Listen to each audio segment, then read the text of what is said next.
그다음에 국민적 합의에 대해서 좀 한번 여쭤볼게요. 저희 기본소득제도를 지금 말씀하신 취지로 얘기하면 국민들이 많이 또 동의할 것도 같습니다. 뭐 알파고 충격도 다 받았고 하니까. 근데 지금 현실을 보면 어떻게 보면 국민들의 양가적인 것이 있는 것 같아요. 일단은 예를 들면 카카오 카풀과 택시 업계와의 갈등이 있었지 않습니까? 그때 보면 국민들이 기술 혁신이 거스를 수 없는 대세라는 걸 인정을 하는 마음이 있으면서도 또 당장 생계에 걱정하는 이 어려운 택시기사분들에 대해서도 또 상당히 공감을 하시고 또 어떤 면에서는 일자리 파괴가 진행될 것이기 때문에 위협적이라고 생각해서 기본소득 같은 제도가 있으면 좋겠다고 생각을 하면서도 한편으로는 저렇게 돈을 일하지 않는 사람들한테 나눠주면 어떡하라는 걱정도 이렇게 양가적인 감정이 다 있는 것 같아요. 저희 얼마 전에 서베이 설문조사 했었는데 그것도 이제 지난번 저희 영상에서 한번 다뤘었는데 거기 보면 양가적인 감정이 다 나옵니다. 그래서 이 설득과 합의 과정을 어떻게 가져가는 게 좋을지에 대한 그 의견을 좀 여쭙고도 싶습니다. 이제 이 사회적 합의를 어떻게 이룰 거냐 하는 문제는 아까 말씀드렸던 지속 가능성의 관점에서 저는 기본소득 체제로 우리 사회경제 시스템이 근본적으로 바뀐다면은 공무원의 수를 최소 절반 조금 더 나가면 3분의 1 수준으로 줄여야 이 재원이 확충이 될 수 있고 지속 가능한 체제가 될 수 있다고 생각합니다. 여기에 대해서 이제 많은 분들이 찬성을 안 하시겠죠. 지금 일자리 없는 시대에 그나마 안정적으로 공급되고 있는 일자리가 공무원 일자리인데 여기에 뭐 700대 1, 1000대 1 그 경쟁률로 지금 시험을 준비하는 분들이 많이 계신데 이게 무슨 소리냐고 비판을 하실 수도 있겠지만 이렇게 하지 않으면 기본소득제가 갈 수 없다고 생각합니다.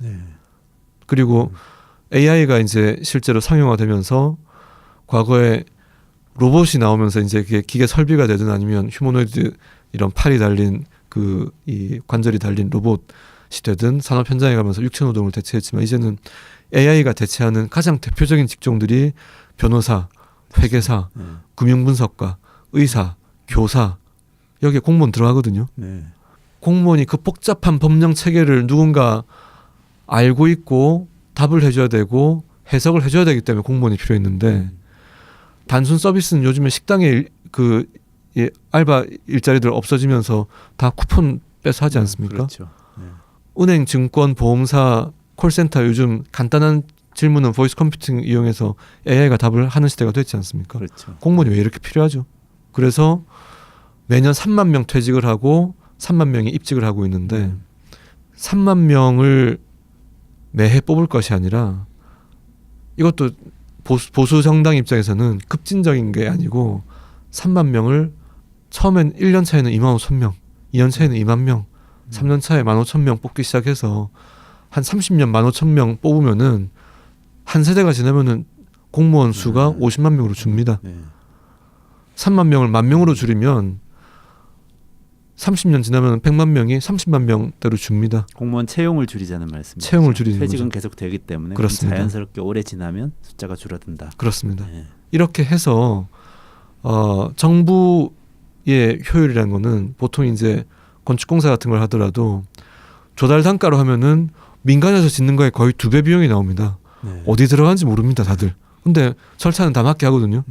이렇게 블랙박스 안에 이런 비효율을 안고 있는 공공부문의 비대화를 두고서 기본소득을 한다면 이거는 나라 문을 곧 닫게 되겠죠. 그렇기 때문에 이게 공공부문의 효율화와 반드시 같이 가야 되는 과제가 있다고 생각합니다. 정부의 크기를 줄이고 효율화하면서 기본소득제를 도입한다는 방식으로 국민들에게 이게 재정적으로 지속 가능하다고 얘기하면 설득될 것이다.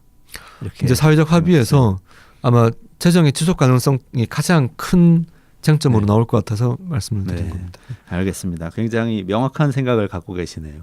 근데 이것도 기본소득 얘기는 아닙니다만 공무원 관련해서 한 가지 좀 여쭤보자면 최근에 보면 사회복지 일자리가 그래도 유일하게 계속 늘어나고 있는 일자리 아닙니까? 그거는 이제 복지가 확충되는 것도 있고 또 아마 고령화가 심각하게 진행되면서 노인들에 대한 복지 수요가 늘어나서 그럴 수도 있고 여러 가지가 있는 것 같은데요.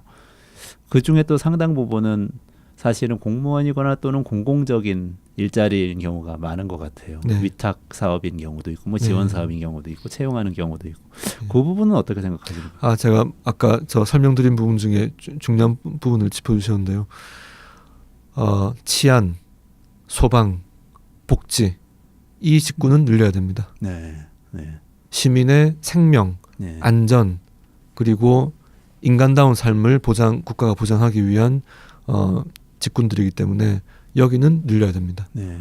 하지만 다른 일반 규제 부서들이나 또는 충분히 자동화될 수 있는 서비스 부서들은 이렇게 많이 둘 필요가 없다고 생각합니다. 그렇군요. 네.